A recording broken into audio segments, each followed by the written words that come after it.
Bismillahirrahmanirrahim. Assalamualaikum warahmatullahi wabarakatuh. Ya. Hadirin pemirsa RCTP di mana saja Anda berada, alhamdulillah wa syukurillah ala nikmatillah. Pada kesempatan hari ini, ya, hari Kamis, kita semuanya dapat melaksanakan ibadah puasa ya di hari yang ke-29 ya. Dan kembali lagi di program kami, di program Ramadan Menyapa, dan alhamdulillah tema kita pada kesempatan sore hari ini yaitu kita akan membahas tentang tradisi mudik dan Hari Raya Idul Fitri. Di tengah-tengah kita telah hadir narasumber kita, ya, narasumber yang luar biasa, yaitu yang terhormat Bapak Profesor Dr. Haji Dedi Jubaidi MAG. Beliau adalah guru besar YIN Syekh Nurjati Cirebon. Selamat sore, Prof. Ya, gimana kabarnya, Prof? Alhamdulillah. Khair. Alhamdulillah sehat ya, Prof ya. Sehat. Sampai di akhir Ramadan ini alhamdulillah. Baik, pemirsa RCTP yang berbahagia, mari kita sama-sama dengarkan ya, simak bersama pembahasan kita terkait dengan tradisi mudik dan Idul Fitri. Pada yang terhormat Bapak Profesor Dr. Haji Dedi Jubaidi MAG, kami persilahkan. Baik. Assalamualaikum warahmatullahi wabarakatuh. Waalaikumsalam warahmatullahi wabarakatuh. Pak Dr. Jaja yang saya hormati dan para pemirsa di rumah yang insya Allah dimuliakan oleh Allah Subhanahu wa Ta'ala. Ramai sekali di jalan-jalan ya saat ini, berbeda dengan tahun kemarin dan tahun sebelumnya, di mana 2 hari ini terutama mungkin puncak ya dari mudik kaum muslimin yang ingin merayakan Hari Raya Idul Fitri di kediamannya masing-masing. Alhamdulillah wa syukurillah wassalatu wassalamu ala rasulillah alladzi la nabiyya ba'dah Sayyidina wa Maulana Muhammad ibni Abdillah. Pemirsa, Allah Subhanahu wa Ta'ala memberikan kenikmatan yang tiada tara kepada kita sekalian di bulan suci Ramadan ini. Dari berbagai segi tentunya perlu kita syukuri dengan mengatakan alhamdulillah. Menjelang Idul Fitri atau kembalinya kita kepada fitrah yang Allah tetapkan, yaitu sebagai kesucian manusia pada saat pertama dilahirkan, insya Allah kita akan mencapai atau kembali kepada fitrah itu. Meskipun ada beberapa pengertian ya, ada Idul Fitri dalam artian itu kembali makan, nah, tapi juga ada yang maknanya kembali kepada fitrah. Spesial Rasulullah SAW untuk hari yang istimewa ini itu sudah mengatakan di dalam hadis yang diriwayatkan oleh sahabatnya itu bahwa lis-shaimi farhatani. Orang yang selesai menjalankan ibadah puasa itu akan memiliki 2 kebahagiaan. 2 kesenangan, 2 kebahagiaan. Yang pertama, farhatun li fitrihi. Yang pertama yaitu dia akan mendapatkan kebahagiaan karena kembali kepada fitrah, yaitu kepada fitri, Hari Raya Idul Fitri yang nanti kita akan hadapi besok atau lusa. Ya. Nah, dengan begitu itu pasti kalimat Rasul ini dikatakan farhatani itu ada unsur pemahaman bahwa kita disabdakan oleh Allah, berbahagialah kalian, bersenang-senanglah kalian nikmatilah hari yang akan datang itu kembali seperti sebiasanya. Jadi jangan ada yang bersedih atau ada yang tidak senang, tidak suka dengan kehadiran Idul Fitri ini. Ya. Karena Rasul mengatakan, selamat, selamat, selamat. Kalian sudah selesai melaksanakan tugas selama 1 bulan lamanya. Itu yang pertama. Kebahagiaan yang kedua, yaitu kebahagiaan liqa inda rabbih, yaitu kembali bertemu dengan hari raya ini adalah untuk kembali kepada jalan Allah. Di situ Allah akan mempertunjukkan ya, berbagai pahala kebahagiaan itu, dan Allah akan menerima semua amal-amal kita insya Allah. Selama di bulan Ramadan itu kita menjalankan ibadah puasa ini imanan wahtisaban. Jadi baik karena merasa beriman, itu syaratnya. Karena panggilannya juga spesial untuk orang-orang yang beriman. Sekaligus ini tantangan, bahkan kita mempertaruhkan iman kita. Jadi kita bertanya sejauh mana iman kita, benar nggak kita itu beriman, serius nggak imannya gitu. Iman kepada Allah apa masih ada iman-iman yang lain? Gitu. Apakah benar-benar semuanya iman yang kita lakukan itu khusus kepada Allah Subhanahu wa Ta'ala? Ini yang harus kita pertanyakan supaya panggilan Allah, ya ayyuhalladzina amanu, ya, wahai orang-orang yang beriman, itu adalah panggilan yang spesifik, yang spesial untuk orang-orang yang sudah benar-benar percaya kepada Allah dan tidak melakukan kemusyrikan atau penyekutuan dengan yang lain. Itu Allah berfirman dengan kata-kata itu, dengan kata-kata iman itu, karena syaratnya puasa harus didasari itu. Jadi kita semua melakukan bulan puasa ini dan berpuasa itu karena iman kita. Makanya Allah pun memanggilnya ya ayyuhalladzina amanu. Kenapa dipanggil begitu?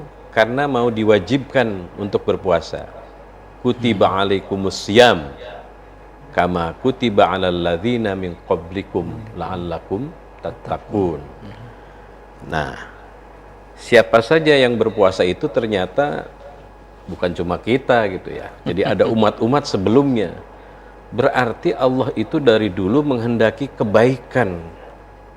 Menghendaki manusia ini untuk beriman dan berlaku baik, melakukan kebaikan dari dulu.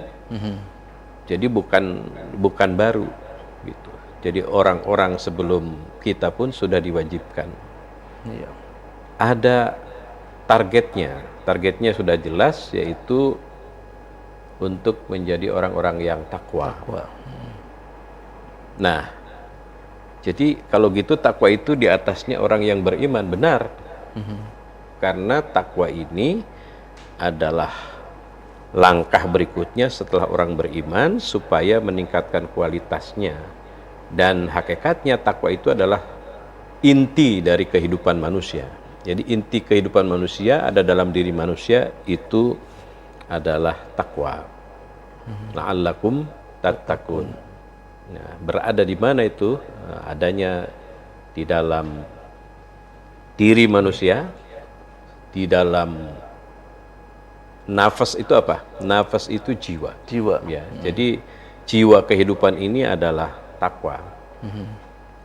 Jadi gampang caranya kalau mau mengukur orang bertakwa atau tidak itu, tinggal semua bertanya kepada dirinya sendiri. Benarkah dia beriman dan kemudian dengan takwanya itu menjalankan perintahnya dan meninggalkan larangannya. Ya. Dengan tahapan-tahapan yang dilakukan adalah diantaranya melalui sholat. Ya. Nah, sholat inilah yang kemudian akan membangun takwa ini. Iya. Jadi ketakwaan itu tercapai dengan antara lain bagaimana kualitas sholatnya. Betul. Baik Prof, Kira-kira nanti begitu. kita lanjutkan Baik. lagi Prof. Baik hadirin pemirsa RCTP yang berbahagia, menarik sekali tema kita pada kesempatan hari ini dan tadi Prof sudah memberikan pengantar. Nanti setelah ini akan dijelaskan terkait dengan tradisi ya mudik ya atau tradisi di akhir Ramadan yang biasa masyarakat Indonesia lakukan. Sebelum itu nanti kita akan saksikan iklan berikut ini.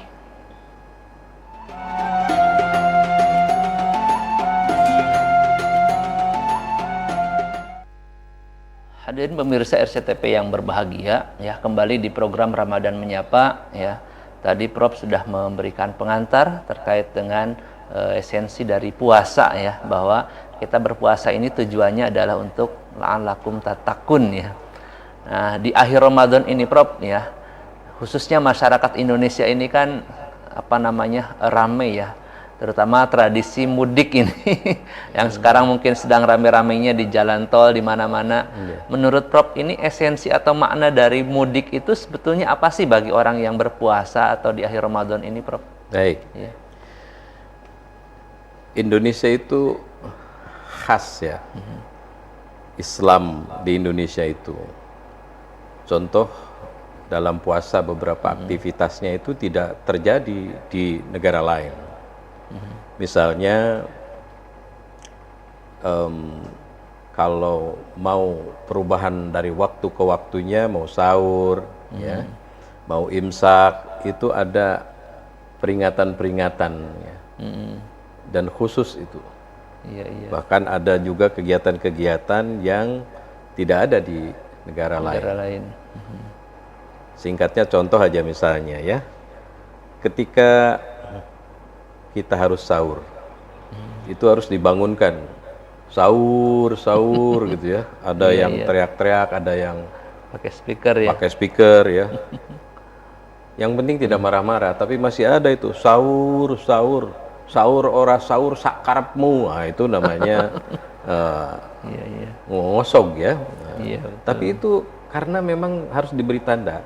Aslinya di sana di Timur Tengah itu semua terlihat dengan tanda-tanda alam. Kalau kita tertutup oleh pemohonan dan sebagainya, sehingga perlu diberitahu kalau mereka tahu. Iya. Dan mereka tantangannya juga tidak berat. Kalau keluar itu semua hamparan tanah semata. Kalau di Indonesia begitu keluar banyak tantangan itu, ya.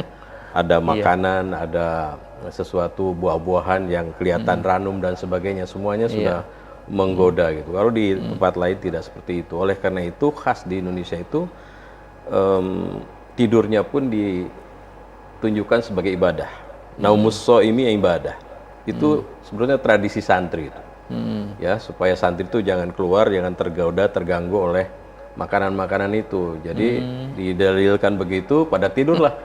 Sehingga para kiainya itu juga nyesel sendiri nih kalau tidur semua santrinya, dia nggak ada temennya gitu kan.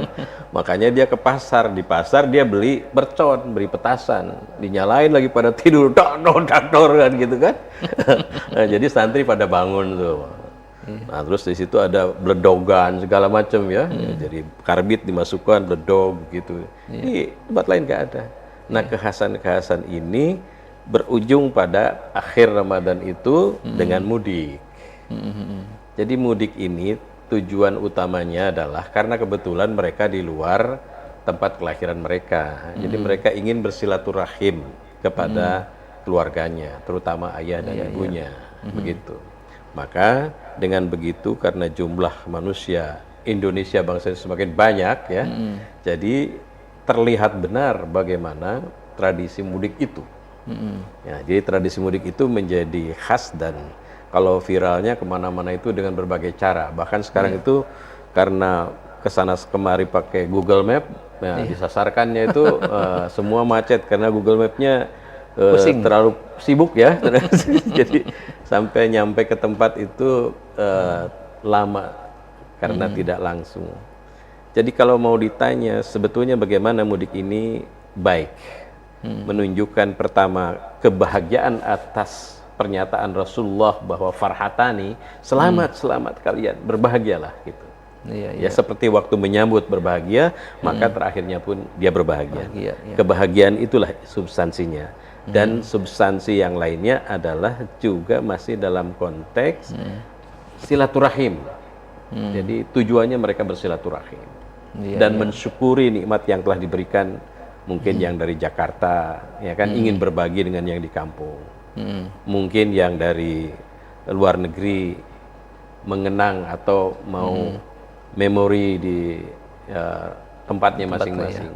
Begitu. Jadi banyak sekali hal-hal di Indonesia ini yang menarik, yang menandakan bahwa Islam di Indonesia itu memiliki kekhasan dan keberkahan yang luar biasa. Jadi jangan melihat untuk kasus-kasusnya ya, misalnya kejadian-kejadian yang memang sudah musibah, yaitu bukan itu substansinya, bukan mengejar musibah, tapi mencari keberkahan yang lebih, tidak hanya di tempat dia bekerja saja, tetapi di tempat di mana dia dilahirkan, bertemu dengan orang tua, mendoakan, datang ke kuburan dan sebagainya, untuk juga mengingatkan bahwa dirinya itu juga akan kembali ke kuburan itu. Gitu. Itu yang utama.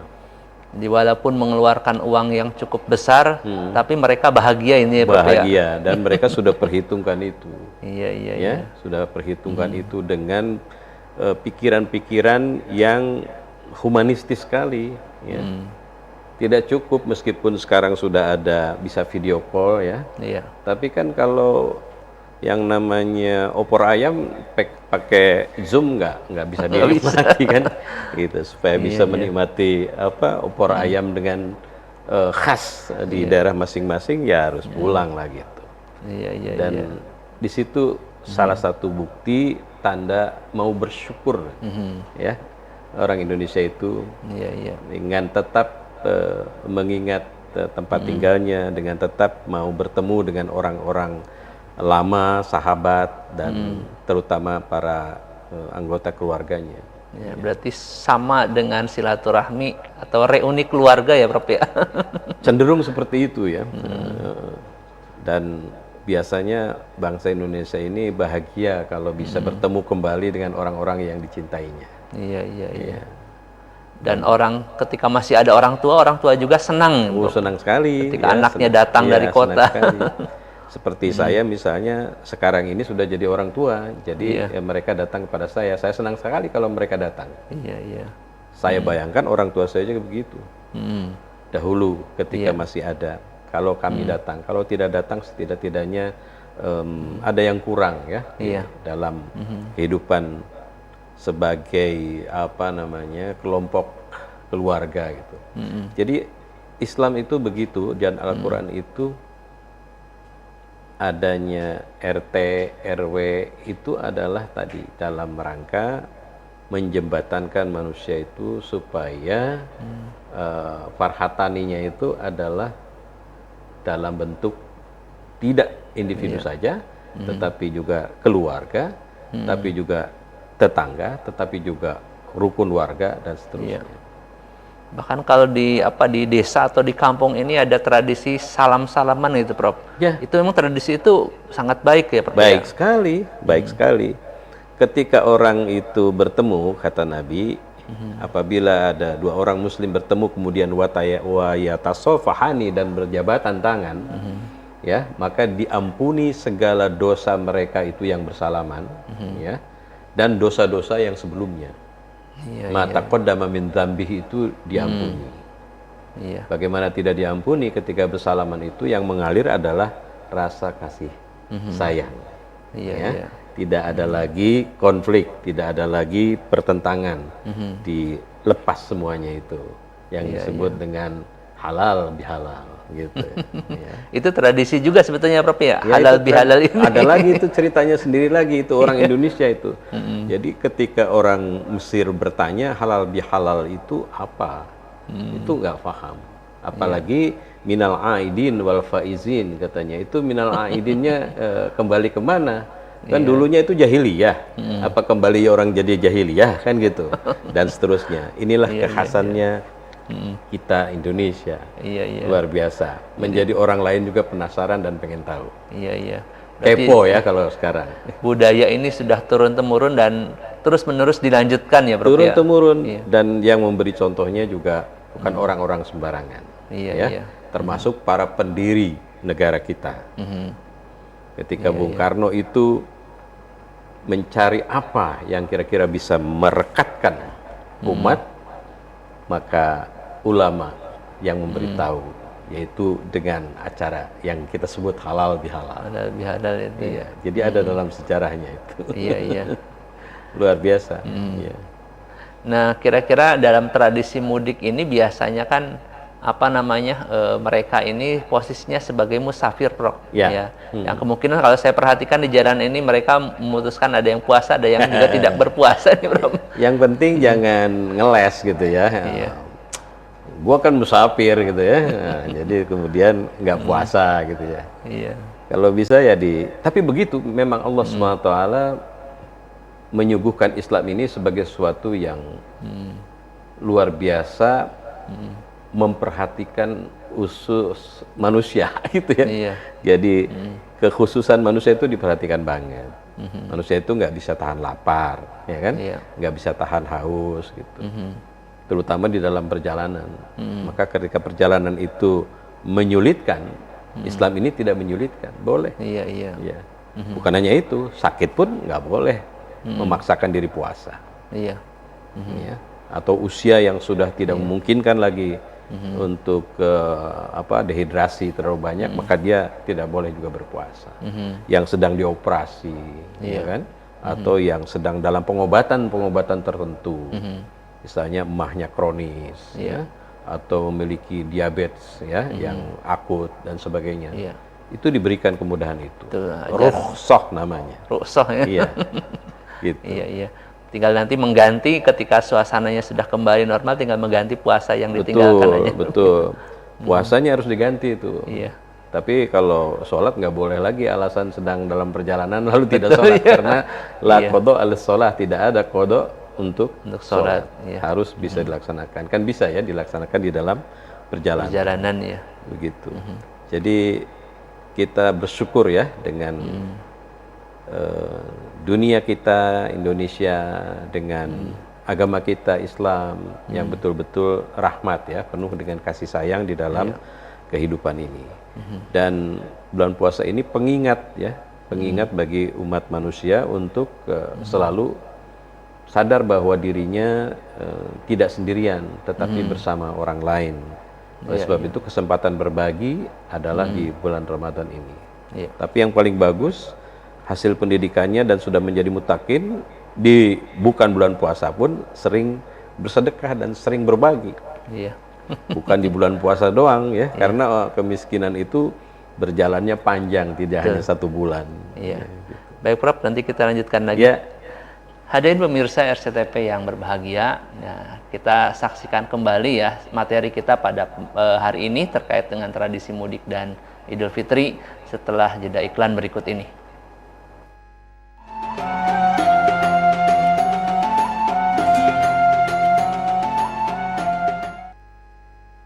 Hadirin pemirsa RCTP yang berbahagia, kembali di program Ramadan Menyapa ya. Tadi sudah dijelaskan terkait dengan tradisi mudik ya. Apa itu mudik? Apa esensinya?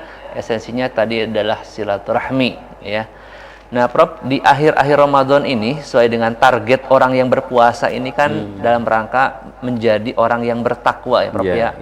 Sehingga akhir Ramadan ini betul-betul menjadi orang yang bertakwa. Kemudian mencapai hari kemenangan atau hari raya Fitri. Sebetulnya ciri dari orang yang bertakwa itu seperti apa, Prof? Ya. Baik. Ciri orang yang bertakwa itu di dalam Al-Qur'an terpisah ya di beberapa tempat surat dan ayatnya, tetapi ada yang bisa kita sebutkan.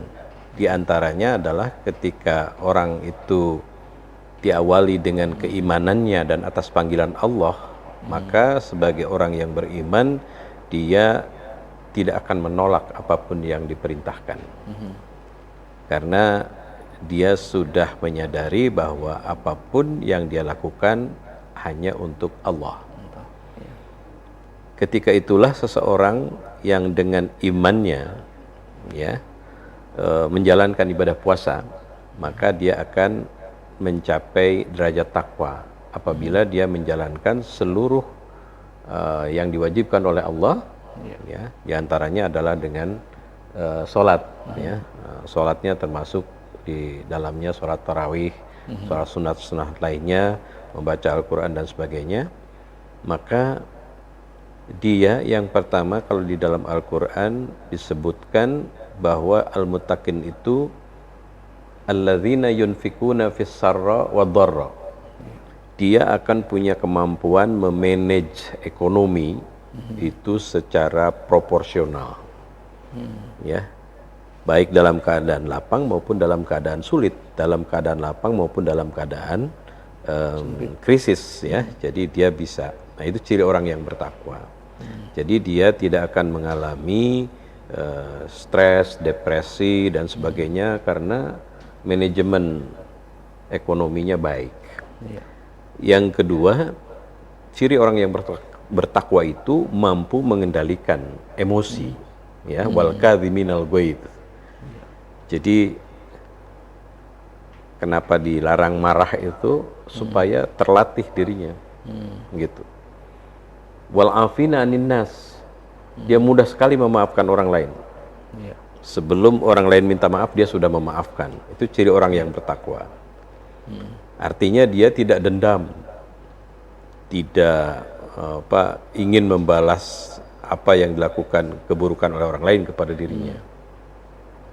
Kemudian di ayat lain diceritakan karena orang yang beriman itu meyakini bahwa Al-Quran itu adalah petunjuk. Dzalikal kitab la raiba fih, tidak ada keraguan di dalamnya. Itu ciri-cirinya, ya, di mana orang yang bertakwa di situ, di dalam lanjutan ayatnya antara lain yang disebut dengan hudan lil muttaqin, itu alladzina yu'minuna bil ghaib. Jadi keimanan kepada Allah itu full, ya. Bukan hanya yang terlihat saja, tetapi yang invisible, yang tidak terlihat pun itu dia yakin. Jadi adanya alam akhirat, alam kubur, alam barza dan sebagainya, dia harus yakin dan percaya. Jadi dengan Allah itu yang juga tidak terlihat, maka makhluk-makhluknya juga ada yang tidak terlihat, dia harus beriman. Dan dengan itu pula dia wa yuqimunas shalah tadi. Kemudian melakukan pembayaran zakat. Kembali lagi kepada infak tadi. Nah, orang yang bertakwa seperti ini, ya, yang selalu menghadirkan kebaikan kepada sesama, kepada alam semesta dan sebagainya, itu akan dimudahkan oleh Allah dan akan mendapatkan rizki dari yang dia tidak duga-duga. Ya, jadi may yattaqillaha yaj'al lahu makhrajan. Kesulitannya akan dipermudah oleh Allah, diberikan jalan keluar, dan rizkinya diturunkan dari tempat yang dia sendiri tidak duga-duga. Nah, syaratnya harus yakin 100%. Jadi kalau kenapa kita itu tidak semudah yang diceritakan, pasti ada kekurangan di dalam takwanya kita. Gitu. Berarti kalau misalkan di akhir Ramadan ini kita menjadi orang yang bertakwa, misalkan Prof, berarti kita akan diberikan kemudahan, ya, rizki kita, ya, pasti itu harus rizki yang tidak disangka-sangka. Kan tidak sedikit buktinya, ya. Contoh itu sudah janji Allah bahwa barang siapa yang melakukan amal kebaikan atas dasar iman, itu dia akan diberikan kehidupan yang layak. Man amila sholihan min dzakarin aw untha wa huwa mu'min fala nuhyiyannahu hayatan thayyibah. Jadi hayatan thayyibah, kehidupan yang baik itu akan didapat manakala seseorang itu beramal soleh didasari keimanan. Bukan cuma itu, wala nazziyannahum bi ahsani ma kanu ya'malun, bi ahsani ma kanu yaf'alun. Mereka akan diberikan pahala yang pahalanya itu lebih baik dari yang mereka lakukan. Iya, iya. Ada satu contoh, seorang ibu guru yang mohon maaf ya, berapa sih gajinya? Iya. Ya kan? Dia tetap menjalankan tugas meskipun sedang puasa. Ceritanya dia bertemu dengan seorang anak kecil yang jatuh. Kakinya terluka. Iya. Dia sigap langsung mengambil daun petai Cina, dia kunyah, dia tempelin. Dia ikhlas terlambat sedikit demi menyelamatkan anak itu. Singkat cerita, 35 tahun berikutnya, yang terjadi adalah dia yang harus dioperasi. Dan harganya itu tidak tanggung-tanggung, 195 juta. Dari mana dengan saya sebutan gaji tadi ya? Iya. Tetapi karena dia beramal soleh, lipatan pahalanya luar biasa. Apa yang terjadi? Ketika dia dioperasi dan dia menangis karena tidak ada biaya untuk itu, kwitansinya bertuliskan lunas. 195 juta. Lunas. Itulah yang min haitsu la yahtasib, tidak diduga-duga. Tapi dia bertanya, siapa yang telah membayar ini? Datanglah seorang dokter muda, ganteng lagi. Ya kayak Pak Dokter Jaja lah gitu ya. Nah, ketika dia datang, ibu sehat, alhamdulillah. Anda siapa? Katanya kan. Saya yang mau ngoperasi ibu. Siapa ya nak? Katanya. Ya saya dokter di sini. Ibu ingat nggak dulu pernah ngobatin anak yang jatuh? Nah, itu adalah saya. Sekarang saya jadi dokter di sini dan menjadi kepala rumah sakit ini yang bisa membebaskan ibu dari biaya yang besar itu, dan saya akan antar pulang ibu. Itu yang disebut dengan bagaimana Allah bisa memberikan itu, karena ala kulli syai'in qadir.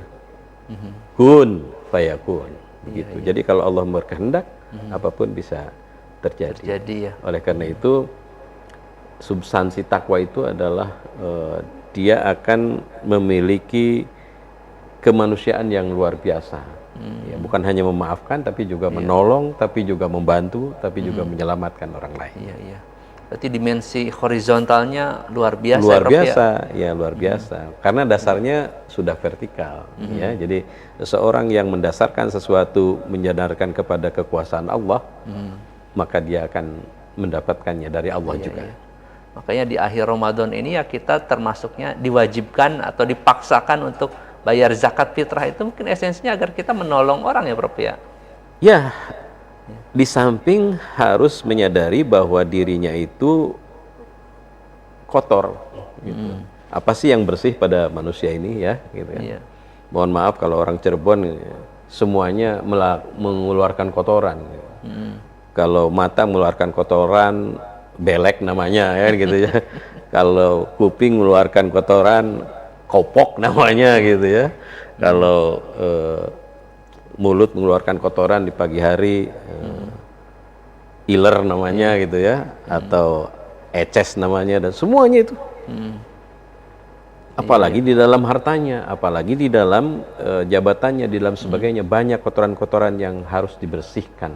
Iya, iya. Maka tazkiyahnya itu adalah dengan membayar zakat fitrah. Ya. Kenapa zakat fitrah? Untuk mensucikan kembali diri atau nafas atau jiwa manusia itu, sehingga dia benar-benar kembali kepada fitrahnya, ya, bahwa fitrah manusia itu adalah baik, gitu, dan kebaikannya itu akan bermanfaat bagi manusia yang lainnya. Sejak zaman dulu Allah selalu menghendaki kebaikan bagi manusia itu. Iya, iya. Jadi zakat fitrah adalah salah satu bagian bagaimana manusia itu setelah melakukan sholat, kemudian pembersihan badan harta, ya? dan hartanya, gitu. Iya, iya. Tapi ini harus dibayarkan sebelum hari raya Idul Fitri ya Prof ya? Percis, ya, ya. Sebab kalau nanti setelah itu statusnya sudah tidak wajib lagi, tetapi menjadi sedekah biasa. Sedekah ya? Iya. Iya. Baik Prof, nanti kita lanjutkan lagi. Baik. Prof. Ya. Hadirin pemirsa RCTP yang berbahagia, ya, tema kita sangat menarik sekali terkait dengan tradisi mudik dan Idul Fitri, ya. Setelah ini kita akan lanjutkan satu segmen lagi, ya. Namun kita saksikan terlebih dahulu jeda iklan berikut ini.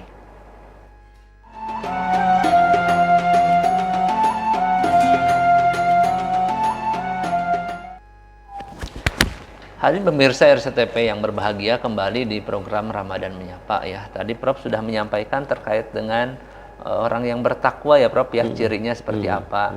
Kalau dilihat berarti orang yang bertakwa ini tidak hanya orientasinya akhirat melulu ya Prof ya. Ada orientasi dunia juga gitu, sehingga butuh keseimbangan antara dunia dan akhirat ya Prof ya. Nah, kira-kira seperti itu apa namanya, memang sudah seharusnya seperti itu Prof atau bagaimana Prof? Ya. Awal Nabi memperingatkan supaya puasa itu untuk kesehatan. Dan kesehatan itu jasmani rohani. Sumu tasihhu. Berpuasalah maka kamu akan sehat. Tapi sehatnya itu sehat jasmani rohani. Karena kalau makan melulu nggak sehat. Tapi dengan puasa itu sehat. Tetapi bagaimana dia mengendalikan hawa nafsunya, bagaimana dia mengingat orang lain yang lebih sengsara dari dirinya, itu adalah dimensi yang berbeda. Ya. Jadi kalau dunianya itu adalah ketika dia membicarakan soal makanan, tapi kalau akhiratnya adalah ketika dia menyadari bahwa ada kekuatan lain yang harus kita manfaatkan untuk menguatkan orang lain. Ini mungkin agak menarik kalau dikasih kisah sedikit ya. Boleh ya? Boleh Bro. Ya, jadi dulu itu ada seorang raja namanya Harun ar-Rasyid. Nah itu dia mengutamakan istana ya. Jadi istananya dipelihara, selalu diindahkan gitu ya.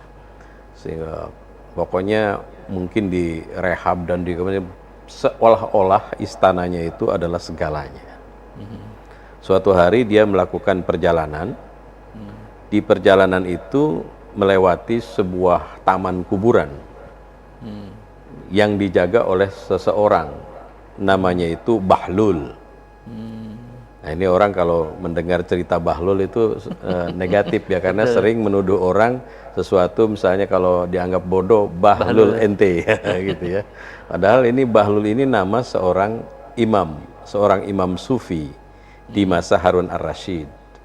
Jadi saat itu yang satu adalah urusan dunia, yang satu adalah urusan akhirat, bertemu. Bagaimana gagahnya orang yang mementingkan dunia, yaitu istana, maka dia yang bertanya, "Hai Bahlul,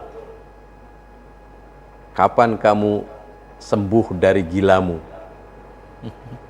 Dan kapan kamu bisa berpikir waras?" Bahlul langsung naik ke pohon kurma. Dari pohon kurma itu berteriak, "Wahai Harun ar-Rasyid, kapan kamu akan sembuh dari gilamu? Dan kapan kamu bisa berpikir dengan benar?" Marah tuh. Yang gila itu saya apa kamu? Katanya. Kata Bahlul, kamu yang gila gitu. Sekarang apa buktinya? Katanya bahwa aku ini gila. Kamu hanya, kata Imam Bahlul, kamu Harun ar-Rasyid hanya mempedulikan, memperhatikan urusan dunia saja, yaitu istanamu. Diperbaiki, dipertahankan, dijaga ketat dan sebagainya. Tapi kamu tidak pernah tahu bahwa akhir dari segala apa yang kamu lakukan itu adalah di sini. Itulah sebabnya aku di sini. Karena ini adalah tujuan akhir daripada manusia. Coba kalau kamu itu tidak gila, kamu akan lebih memperhatikan ini. Entah bagaimana jiwa Harun ar-Rasyid tersentuh, sampai dia meneteskan air mata, dan air matanya itu tidak berhenti, bahwa dia memang mengutamakan itu semua, maka kemudian sorbannya itu basah ya, karena air matanya. Lalu dia minta, "Tolong nasihati aku, Imam Bahlul, nasihati aku. Tidak ada nasihat untukmu. Kalau kamu mau, pegang kitab Al-Quran, cukup. Jadi berpegang teguhlah kamu kepada Al-Quran, itu sudah cukup." Dia merasa terenyuh lagi dan merasa terima kasih, dan sebagai tanda terima kasih saya siap untuk meminta apapun yang kamu butuhkan. Mintalah, katanya. Oh tidak usah. Sudah pegang aja Al-Quran. Kamu insya Allah akan selamat dunia, akhirat. Tetap dia memaksa untuk silahkan meminta sesuatu padaku karena aku banyak di istana. Apa kata Al-Bahlul? Kalau gitu aku minta 3 hal. Yang pertama, panjangkan umurku. Bisa nggak? Nggak bisa. Oh kalau gitu, sorry coy, nggak bisa katanya gitu kan. Kalau gitu aku minta yang kedua. Ya. Hindarkan aku dari malaikat maut. Jadi kalau ada malaikat maut mau datang, tolong cegah. Bisa nggak? Nggak bisa. Nggak bisa juga ya kamu ini ya. Gimana? Ya udah yang ketiga. Masukkan aku ke dalam surga. Bisa? Nggak bisa. Nggak bisa. Nggak bisa. Mohon maaf Bahlul. Kalau gitu apa yang kamu bisa? Satu tuntutan dariku pun kamu tidak bisa. Maka sudah. Pastikan bahwa kamu adalah bukan siapa-siapa. Tidak seperti Allah Subhanahu wa taala yang Maha Kuasa, ala kulli syai'in qadir. Jadi selesai. Jadi tamu itu tidak ada lagi. Gitu. Iya. Nah, jadi ini adalah sebagai peringatan pada kita bahwa jangan terlalu berambisi ya, menghabiskan segala sesuatu hanya untuk kepentingan dunia. Karena kita tidak akan membawa itu semua ke alam kubur. Ya. Jadi persiapan dunia dan akhirat harus dua. Itulah sebabnya Al-Qur'an wabtagi fi ma atakallahu daral akhirah. Pentingkan dulu urusan akhirat, maka urusan dunia akan tercapai. Iya. Ya. Jadi yang berikutnya itu walatan sana nasibaka minad dunya itu cuma jangan lupa aja. Kalau jangan lupa itu nggak penting banget gitu. Gitu. Tapi kalau sudah akhiratnya itu diutamakan, maka segala sesuatu itu akan Allah yang menghantarkan kepadanya. Ya, jadi memang hidup ini perlu seimbang ya, Prof ya. Perlu keseimbangan. Dengan seimbang itu jadi hidup ini lebih indahnya. Iya, jadi segala sesuatu ya kayak ruangan ini indah itu dengan warnanya dan sebagainya, ruangannya kecil tetapi harmoni gitu ya. Iya. Dan itulah yang sejatinya manusia diciptakan adalah untuk menciptakan harmoni. Iya. Salam tadi ya. Jadi keselamatan semua pihak. Iya. Bukankah dalam sholat juga kita selalu diakhiri dengan Assalamualaikum? Itu artinya pernyataan bahwa seluruh orang-orang yang ada di sebelah tangan kanan kita semua itu selamat dari kejahatan tanganku dan lisanku. Ke kiri juga sama, semua selamat dari kejahatan tangan kananku dan kiriku. Jadi kalau ada orang setelah sholat melakukan kejahatan, ya itu di mana salammu tadi gitu ya, gitu kira-kira begitu. Iya. Nah, Prof, di akhir Ramadan ini kan kita akan menutup dengan hari raya nih, Prof. Hari raya Idul Fitri. Tadi disampaikan kembali kepada fitri, sucian atau juga kembali makan ya. Yang esensinya kita ini seperti apa nih, Prof, ketika datangnya hari raya Idul Fitri ini? Apakah harus pakai baju baru, sepatu baru, mobil baru, atau seperti apa, Prof? Ya, simbol baru ya bagi masyarakat Indonesia adalah bajunya, rumahnya, ya kan, rambutnya. Makanya mau Lebaran potong rambut, ya kan, gitu kan, potong kumis, nggak masalah. Karena Allah itu indah dan Allah sangat menyukai yang indah-indah. Jadi kalau Lebaran itu begitu kata Nabi, farhatani, kamu harus senang, selamat, kamu selamat berlebaran, gitu ya. Jadi boleh, ya. Tetapi bukan hanya itu. Taqwahu yazid, yang harus bukanlah bisa jadid saja, pakaian yang baru saja, tetapi taqwahu yazid. Takwanya itu naik, ya, bertambah. Ya, misalnya tadinya baca Quran itu seminggu sekali ya, malam Jumat doang misalnya. Ya seperti di bulan puasa lah, disempatkan baca di setiap hari, gitu. Kalau misalnya sedekahnya itu tadinya setahun sekali ya. Ya seperti bulan puasa setiap hari juga boleh itu sedekah. Iya. Ya kan? Ini cerita terakhir lah ya. Ada seorang anak muda, ya sesaya mungkin lah gitu ya, kan masih muda juga gitu. Nah itu nggak mau di Jumat itu cari uang 1000-an apa 2000-an gitu. Itu mau sedekah gitu ya, di Jumat. Dapatlah yang 1000, dimasukkan 1000. Tapi yang sebelahnya itu kakek-kakek. Iya. Masukin ke dompet, ke apa namanya, ke keropak itu 100.000. Kaget dia. Akhirnya bertanya, Pak, Bapak setiap Jumat sedekah segitu? Enggak, baru kali ini. Itu juga jatuh dari ini, dari kantongnya Mas, katanya gitu. Jadi bukan duit dia itu.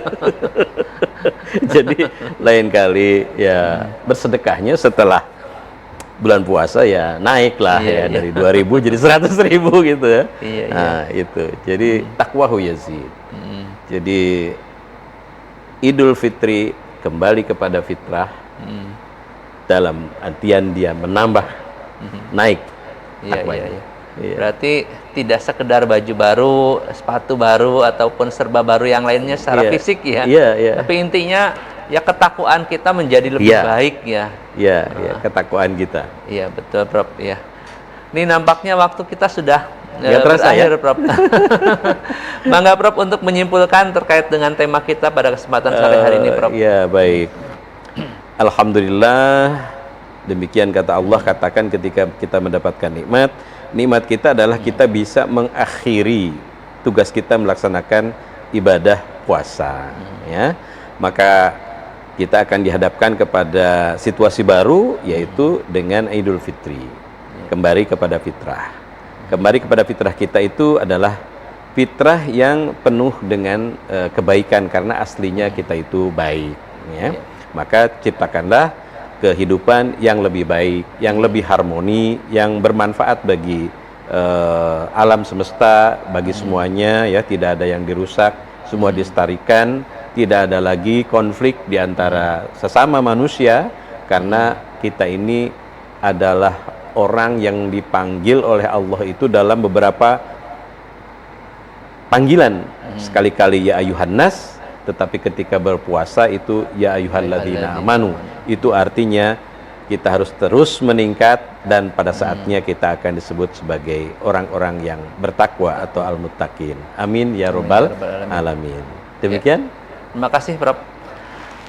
Baik hadirin pemirsa RCTP yang berbahagia, demikian tadi ya ulasan materi kita tentang tradisi mudik dan Idul Fitri ya. Dan alhamdulillah sesi kita pada kesempatan hari ini adalah hari yang terakhir ya. Kami dari LP2M YIN Syekh Nurjati Cirebon di program Ramadan Menyapa. Oleh karena itu, kami atas nama segenap jajaran LP2M YIN Syekh Nurjati Cirebon menyampaikan minal aizin wal faizin, mohon maaf lahir dan batin. Mohon maaf atas segala kekurangannya. Mungkin itu saja yang bisa kami sampaikan atas nama bawa acara. Allahumma fiq ila aqwamit thoriq. Wassalamualaikum warahmatullahi wabarakatuh. Waalaikumsalam warahmatullahi wabarakatuh. Terima kasih Prof.